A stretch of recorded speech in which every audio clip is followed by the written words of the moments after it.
Pada kesempatan kali ini teman-teman, kami akan kabarkan tentang terbitnya sebuah keputusan Menteri Pan-RB yang terbaru terkait dengan pengolahan hasil seleksi kompetensi 1 dan penurunan passing grade atau nilai ambang batas untuk seleksi kompetensi pengadaan P3K di tahun 2021 untuk jabatan fungsional guru.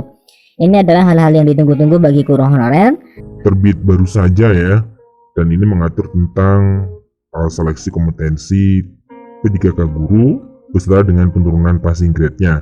Kami akan bacakan sedikit karena pada teknisnya nantinya besok ya teman-teman, ini tentunya akan dijabarkan atau akan dijelaskan oleh teman Pan-RB ataupun oleh Panselnas mengenai peraturan ini. Kami bacakan: memutuskan diktum yang ke-1, nilai ambang batas seleksi kompetensi pengadaan pegawai pemerintah dengan perjanjian kerja untuk jabatan fungsional guru tahun 2021 adalah nilai minimal yang harus dipenuhi oleh setiap peserta seleksi. Untuk yang kedua, nilai ambang batas sebagaimana dimaksud pada diktum ke-1 terdiri dari nilai ambang batas seleksi kompetensi teknis, nilai ambang batas kumulatif seleksi kompetensi manajerial dan sosiokultural, dan nilai ambang batas wawancara.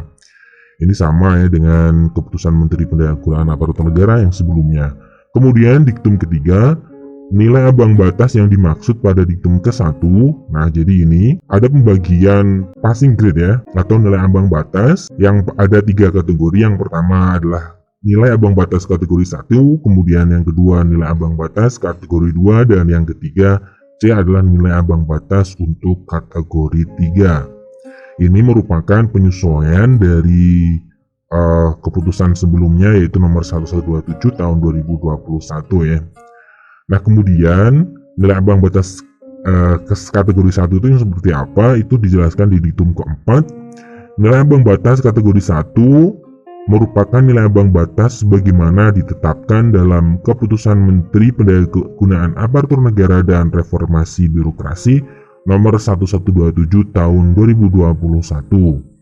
Artinya, nilai ambang batas pada kategori yang pertama ini adalah masih sama dengan nilai ambang batas asli ya yang terdapat di dalam keputusan Menteri Pan-RB nomor 1127 tahun 2021. Nah, kemudian untuk nilai ambang batas kategori 2 sebagaimana dimaksud pada diktum ketiga adalah 110 untuk seleksi kompetensi manajerial dan sosiokultural dan 20 untuk wawancara. Jadi untuk nilai ambang batas kategori 2 ini terjadi penurunan ambang batas ya dari kompetensi manajerial, sosiokultural, dan juga wawancara. Yang tadinya 130 menjadi 110, dan wawancara yang tadinya 24 ini turun menjadi 20. Kemudian siapa yang mendapatkan nilai ambang batas kategori 2 ini?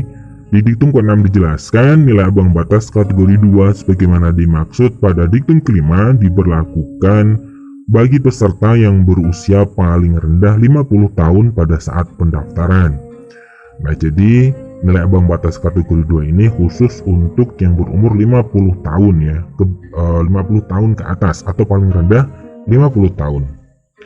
Kemudian di diktum ke-7 dijelaskan nilai ambang batas kategori 3 sebagaimana dimaksud pada diktum ketiga adalah A. Nilai seleksi kompetensi teknis sebagaimana tercantum pada lampiran 1 yang merupakan bagian tidak terpisahkan dari keputusan Menteri ini. Nanti jadi di bawah, bagian bawah ada tabel ya, lampiran 1 yang merupakan nilai ambang batas kompetensi teknis untuk nilai ambang batas kategori 3 ini. Kemudian poin B 130 untuk seleksi kompetensi manajerial dan sosiokultural. Poin C 24 untuk wawancara. Jadi untuk nilai ambang batas kategori 3 ini, nilai ambang batas untuk seleksi kompetensi manajerial, sosiokultural, dan juga wawancara tetap ya 130 dan 24. Tetapi nanti di seleksi kompetensi teknisnya itu akan ada penurunan nilai ambang batas yang cukup signifikan. Nah, jadi ini 3 nilai ambang batas dari kategori 1, 2, dan 3.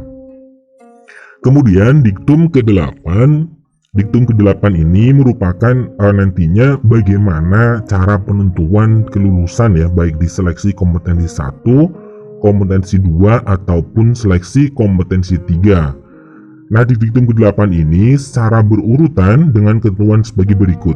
Jadi ada 3 urutan dalam penentuan kelulusan ya, baik di tahap 1 atau 2 serta di seleksi kompetensi yang ketiga.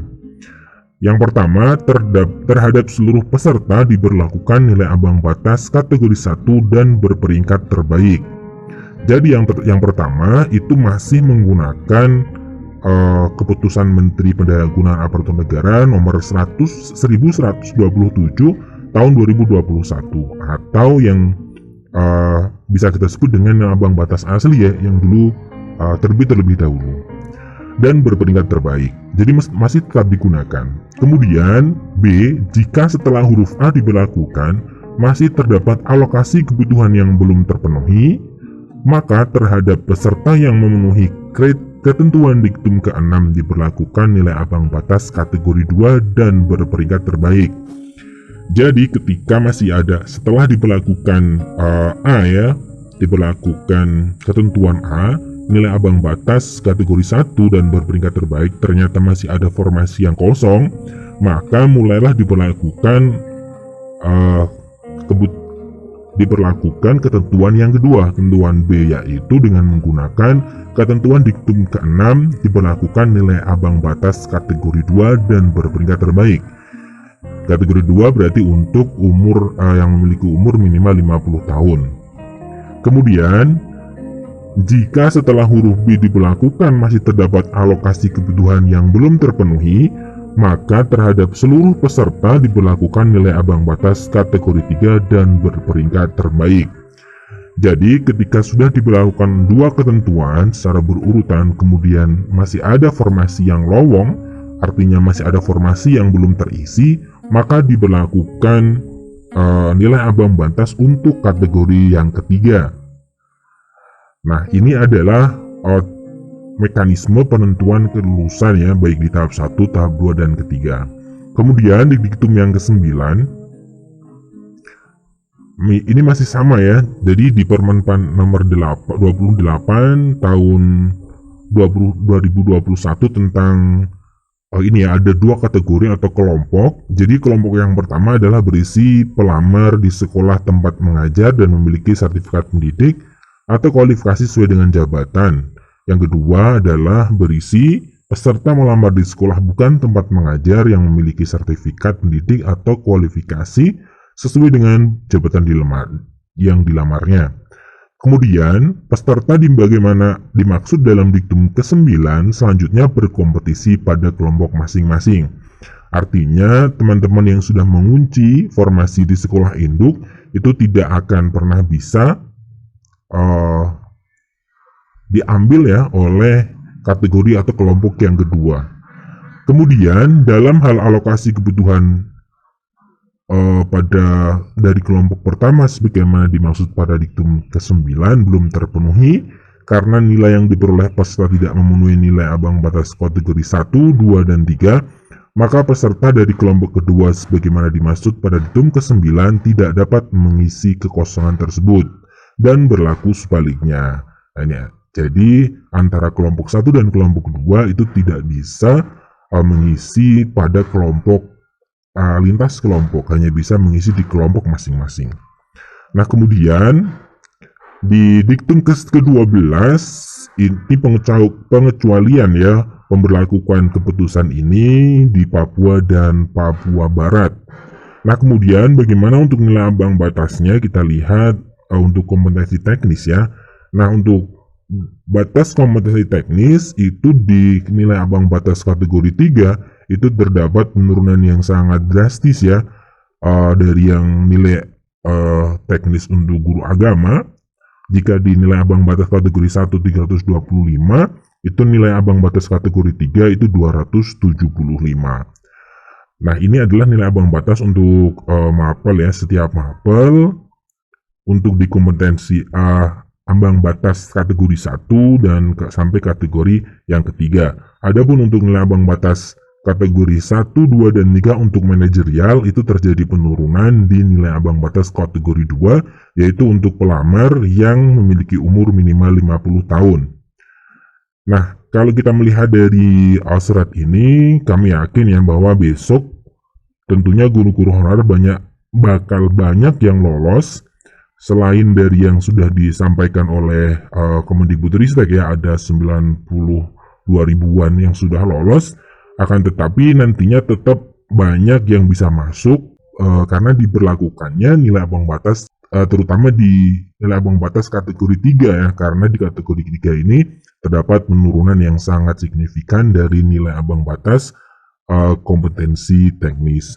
Nah, sekian informasi dari kami. Jangan lupa untuk penjelasan lebih lengkapnya, lebih rincinya, nanti teman-teman silahkan saksikan. Besok akan ada live ya lewat YouTube dari Panselnes.